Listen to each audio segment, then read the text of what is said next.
Frank Lloyd Wright's famous Falling Water. The house rises over a waterfall, sitting where it belongs in nature. Wright called this organic architecture. Here is Guelph. Sparkling water dances above, around, below, sometimes hiding, always burbling, murmuring its secrets and stories from where Guelph sits on her limestone bedrock. A city of dreaming, lofty spires with bells, many bells, that awaken as we arise to meet the day. A city surrounded by barns, red, grey and green, huddled in the rolling countryside. We've made good use of our natural stone and wood in Guelph's beautiful stone buildings.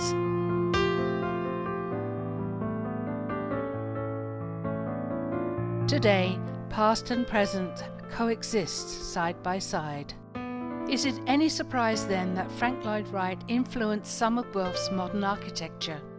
The world's greatest architect inspired Guelph's foremost architect, Karl Breistensky. As well, a new generation, architects like Steve Gazzola. Both of them shared strong vision. You know, they knew what they wanted to achieve, and so the process was singular in achieving that vision, which was an outstanding piece of architecture. Historian Gil Stelter, who has a passion for Guelph's urban vitality, looks at a home designed with falling water in mind. Karl visited Frank Lloyd Wright's headquarters in Wisconsin at the house called Taliesin, where Wright followed his own dictum that a house should not be built on a hill but become of the hill. And in this case here in Guelph, Karl fit this house beautifully into the hill. As you can see, Karl was really inspired by his student visit to Wright's Falling Water at Bear Run in Pennsylvania, because you have some of the same features of falling water appearing in this house.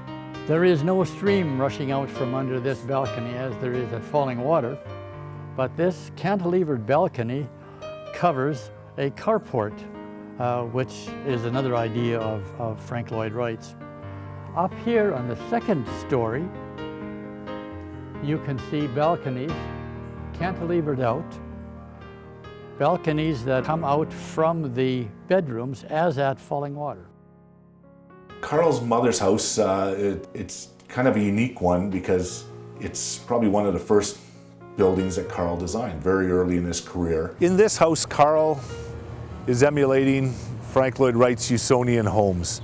The flat roof, the strong horizontal banding beneath the eaves, and the use of masonry are details that you would find in the Usonian home. This house was designed by Karl in the late 1960s for Tim Kennelly, a builder. As you can see, Karl is using Frank Lloyd Wright vocabulary here, with the very strong horizontal lines and the hint of a cantilevered approach to balconies.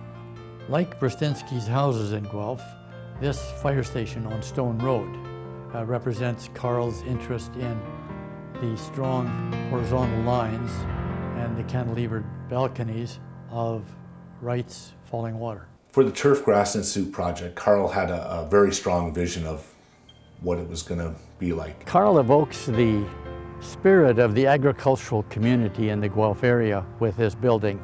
It seems to rise from the earth. The dormers, the roof line, give you the impression of a barn sitting on a hill. When we were doing the colors for the exterior, you know, I believe I had a whole bunch of different options, of course. And but Karl came to me and said, no, I want it to be like this. He had a photograph of a long since demolished barn that was at the Ontario Veterinary College. And it was a red shingle roof and gray paint. And that's what he wanted. And that's where those colors came from. This building really fits this spot. It really belongs here. And Karl effectively captured what Wright would have done with this spot. How you approach turf grass was considered. You don't approach it straight on and arrive at the front door. It's much like a country lane approaching a farmhouse. You know, there's no driveways that go to a front door of a farmhouse. They approach it and then they kind of go around the back to, you know, that interstitial space between the barn and the back door or the summer kitchen, and that's how you arrive. And that's the same approach for the Turfgrass Institute. Karl spent a lot of time choosing the right spot for the building, and in every respect he tried to follow Frank Lloyd Wright's ideas of organic architecture. That is, that a building should be entirely appropriate to its time, its place, and its use. Three of Karl's more commonly used architectural design elements are found here at the Turfgrass Institute. The first being his use of columns, and in this case, structural tubes. The second being the prevalent use of glass to frame views from the site to the surrounding environment. And thirdly, his use of towers or cupolas in some of his later career buildings. Back early in my career as a young architect, I worked with Karl on this building in terms of the exterior finishes and interior finishes and color selection. I originally came to Karl with a color concept for these columns. I suggested they be in a kind of a primer red, but that wasn't to be. Karl's vision was that strong that it was going to be white, and that's what you have here today. And here is the view from the main hall of the Turfgrass Institute. The view of the Church of Our Lady on the skyline of Guelph. We're standing in front of St. John the Baptist Church, designed by Karl Breistensky in 1968. Karl was very much inspired by the dramatic churches that Frank Lloyd Wright designed, and in particular the Beth Shalom Synagogue in Philadelphia. Come on inside and we will look at this dramatic building in more detail. The stained glass Stations of the Cross, very rhythmic pattern in the one wall, which you would find in some of Frank Lloyd Wright's Usonian homes in the window patterns, you know, that, you know, 7 or 8 or 9 little punched windows. Like Frank Lloyd Wright, Karl Breistensky liked to design every aspect of a building, from the overall design to the minutest detail of the art. And this is shown in the magnificent stained glass windows, which are the Stations of the Cross. Karl didn't do the actual painting of these windows, but was very much involved in choosing them and directing the artists involved. Certainly the entrance mechanism employed by the church of compression, the low canopy, cantilevered canopy, you know, it compresses you entering, and then when you enter the church, it kind of opens up and you have, you know, you get an idea of the space and the experience. Being in this building reminds me that Karl didn't design it all by himself. The local priest from Italy, Francis Siena, was very much involved in co-designing the building, and Karl gave him credit for that. So every detail was worked out by the two of them, and they spent months, every night for months, working it out. My father designed the lighting, and I remember him telling me that the first scheme that my father proposed for the lighting design was that it was hanging pendant fixtures. Karl wanted stars, or, you know, in the sky. That was kind of the concept for the lighting generally. So my father interpreted it as, okay, I can hang all these little fixtures that are kind of emulate stars in the sky. And he originally bisected the angle of the space and hung all these lights and did all the calculations for light levels, and, you know, and he figured he had done a good job. But upon Karl seeing it, he said, no, that's not what I want. And hence what he wanted was, he did want them as stars, but he wanted them as appear as pinholes in the ceiling of the church. And that's what you have today.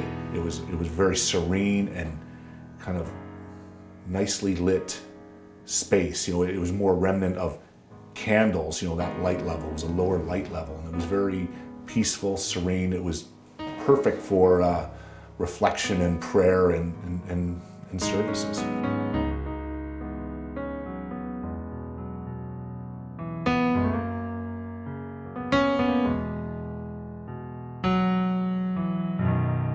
Karl had a marvelous sense of urban aesthetics, and he was very conscious of how buildings he designed would fit in to the urban streetscape. And I think the best example of this is what he did with the National Trust building spire. He was so impressed by the way St. George's Tower of St. George's Church terminated the vista of Douglas Street. And so from Douglas Street, if you turn around and look toward the square, you'll see that Karl located his tower on that building so that it perfectly terminates the vista from Douglas Street itself. So you connect up these two parts, St. George's Square with St. George's Church. You look at Musagetes, even though there's not a spire on it, there's this focal point, and it's just before liftoff, maybe, it's kind of the prow of that ship or a jet. This is the showroom facade of Barzati woodworking, which Karl designed in the 1980s. It also shows his extensive use of the sonotube, which you'll see on buildings throughout Guelph.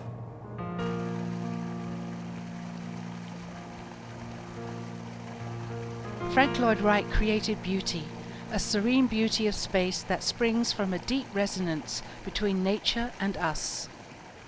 When authors Tom King and Helen Hoy, his partner, decided to build a home, they found inspiration in Frank Lloyd Wright. We wanted to keep the building low to the ground. We wanted to keep it, as part of the landscape, and Wright was interested in doing that. I am fascinated by water as an element to capture in painting.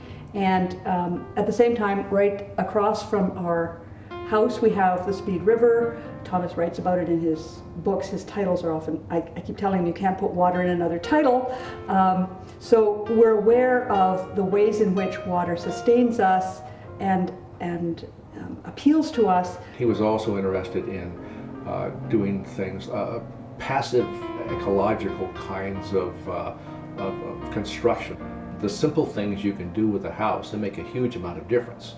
Those 6-foot eaves over the windows keeps that heat from coming in. If they had been 2-foot eaves, as you normally get, this would be a very hot house because we've got a west-facing set of windows on there. And Wright liked to use natural materials. We did that in the house.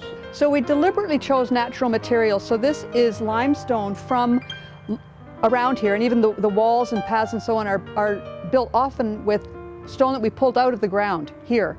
And then natural woods, there's no MFDs or particle board or anything in the house, and then iron. We chose to have this for our downspout rather than a regular one because otherwise we would have had to wrap it around this pillar and make it look ugly. And so we tried to engage as many local artisans as we could to build parts of the house. And so the transom window was made by a fellow up in Elora. The fellow who did all the woodwork in through here is a local guy. He's actually a musician as well as a carpenter. He also did the fence, that very nice fence job for the backyard that you can see when you come in. When we were building this house, we wanted it to fit in the neighborhood. We didn't want it to be outsized. We didn't want it to look too new. Nor did we want it to look like just a duplication of some old version of something. But we have the peaks of the house matching the peaks of the House of Heads, which is across the street. Some of the materials are similar and the colors, we wanted it to fit in. We didn't get away cheaply. I can't say, wow, we got this house for, next to nothing. It wasn't. It was expensive and we're still paying the mortgage off, but it was worth it. It's worth it. Got a nice house. If I die tomorrow, I like the idea that, there's a house in town that I had a hand in building that, will probably stand up for 100 years or so, maybe longer. Architecture is that great living spirit, which from generation to generation, from age to age, proceeds, persists, creates, according to our nature and circumstances, as they both change. That really is architecture. Frank Lloyd Wright. Architecture is an experience. Frank Lloyd Wright is widely regarded as the greatest architect of the 20th century. He is imitated, he has inspired people around the world. Here in Guelph, while he never did an actual building in Guelph, he greatly influenced Guelph's best architect of the 20th century, Karl Breistensky.